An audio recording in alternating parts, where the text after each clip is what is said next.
Olá, prezados. Sejam muito bem-vindos à Academia PCCP, Passar Conhecimento com Poder.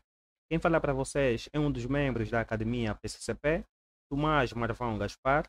Estamos aqui neste vídeo para explicar como funcionam os rácios de liquidez, como é que você deve analisar, como é que você deve interpretar os mesmos, ok? E como você deve saber usar, ok? Bem, primeiramente é importante entender que para você ter o rácio é necessário você ter o balanço patrimonial. Por quê? Porque o rácio de liquidez ou o índice de liquidez, ele é um índice financeiro e para calculá-lo é necessário informações financeiras. Ou seja, esse índice de liquidez, ele normalmente é uma métrica financeira, ok? Usada para avaliar a capacidade que a empresa tem de honrar com os seus compromissos de longo, médio ou mesmo curto prazo. Ou seja, o índice de liquidez é que vai te dizer se você está em condições de pagar as suas dívidas ou não, ok? Num determinado período, claro. E é importante mencionar que esses índices ou rácio de liquidez, eles dividem-se em quatro partes, ok? Temos aqui o índice de liquidez geral, que é aquele índice onde é considerado todos os ativos, sejam elas correntes ou não correntes, ok? E ao passo também são considerados todos os passivos, seja ela corrente ou não corrente. Depois também temos aqui o índice de liquidez corrente, como o termo já diz, liquidez corrente. Aqui considera simplesmente todos os elementos do ativo corrente e todos os elementos do passivo corrente. Ao passo que o índice de liquidez seca, ele normalmente representa todos os ativos correntes, exceto as existências, ok? Quando estamos a falar das existências, estamos a falar dos inventários, ok, pessoal? Depois também temos aqui o índice de liquidez imediata. Esse índice de liquidez imediata, como o termo já diz imediata, é aquele índice em que a empresa, né, já contém o próprio valor para suprir essa obrigação, ou seja, é calculado considerando apenas o dinheiro disponível, ou seja, as disponibilidades que nós conhecemos, os meios monetários, ao passo também deve-se considerar os passivos correntes, ok? Então, para calcular é muito simples, temos aqui o balanço patrimonial, onde então vamos extrair os dados para poder então executar o que nós aqui estamos a abordar. Maravilha. Mas antes, é importante eu aqui apresentar algumas condições. Temos aqui três condições que diz o seguinte. A primeira condição diz que se índice de liquidez for maior que 1. Ok. Se o índice de liquidez for maior que 1, o que é que isso significa, afinal de contas? Bem, isso significa que a empresa tem a capacidade de honrar com os seus compromissos de médio, curto ou mesmo longo prazo, ok? Neste caso, se o índice ou resultado deste índice for superior a 1. MG, e se for igual a 1? Ok, se for igual a 1, significa que a empresa tem um determinado valor, ok, ou ativos, e também tem passivos. E isso significa que aquele todo ativo que ele tem também é o próprio ativo que vai suprir as obrigações que a empresa tem. Ou seja, aqui na primeira condição, eu tenho 2 kwanzas disponível e tenho obrigação de 1 kwanza. Então eu pago lá 1 kwanza, ainda resto com alguma coisa, razão pela qual é superior a 1. Já se for igual, significa que eu tenho 2 kwanzas e também devo 2 kwanzas. Então eu pago toda a dívida e não resto absolutamente com nada. É basicamente esta condição. E se for sim, inferior a 1, é o inverso, ok, pessoal? Eu tenho 2 kwanzas, mas devo 4 kwanzas. Eu só consigo liquidar uma parte da dívida com tudo que eu ou que a empresa possui. Ok, pessoal? Então são essas condições bastante importantes que podemos aqui considerar no momento de interpretar cada rácio. Maravilha. Como teoria só não basta, é importante aplicar para ver de que forma então é que vai se comportar mediante, ok, as informações que o balanço vai nos fornecer.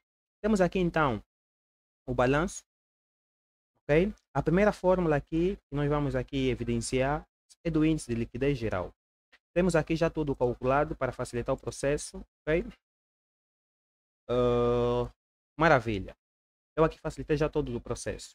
Temos aqui o primeiro índice, que é o índice de liquidez geral. O índice de liquidez geral, como eu já referenciei anteriormente, ela vai ser igual ao total do ativo seja corrente ou não corrente, a dividir pelo total do passivo. E esses dados aqui foram extraídos do balanço, ok? Temos aqui o total do ativo e temos aqui o total do passivo. Então, substituindo aqui, vamos ter um resultado de 2,4. Esse 2,4 é superior a 1. E o que isso significa? Isso significa que a empresa tem a capacidade de honrar ou de pagar todas as suas dívidas, seja ela de curto, médio ou longo prazo. E ainda resta com alguma coisa. Por quê? Porque o resultado aqui do índice de liquidez geral é superior a 1, até o dobro de 1. Ok, pessoal? Então, significa que a empresa tem a capacidade de honrar com as suas obrigações de longo prazo. Por que eu mencionei longo prazo? Porque aqui nós estamos a considerar tanto ativo corrente e não corrente, e aqui também tanto passivo corrente e não corrente. Ok? Depois temos aí então o índice de liquidez corrente. Temos já descorrente, conforme já expliquei aí. Vamos substituir simplesmente o total do ativo corrente e o total do passivo corrente. E fazendo aqui essa divisão, vamos ter aí um valor de 1,91. E claramente que esse valor é superior a 1. O que é que isso significa?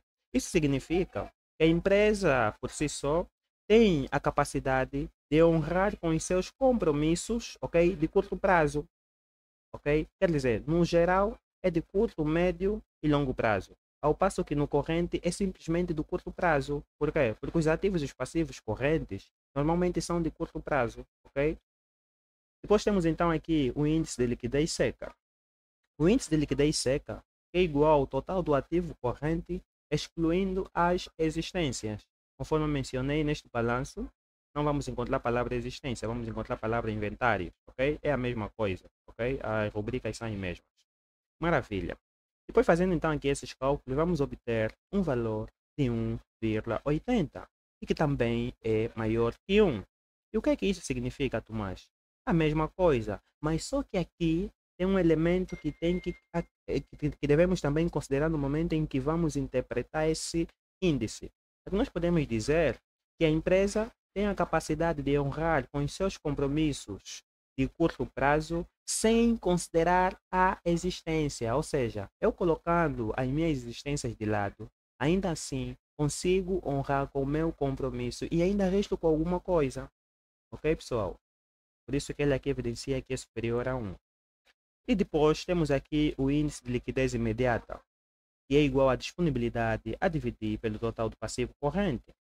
Temos aqui a disponibilidade, fizemos aqui a divisão e temos um resultado de 0,09 que é inferior a 1.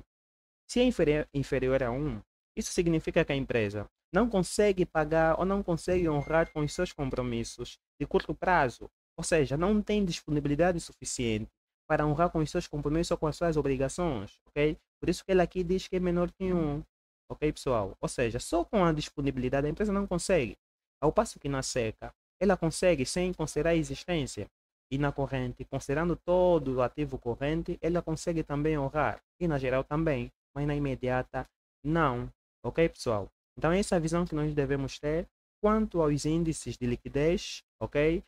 Que são ok, é um índice bastante relevante para qualquer empresa, ok? Então, para você que assistiu esse vídeo, convido a colocar um like, partilhe se gostares do vídeo e a Academia PCCP agradece.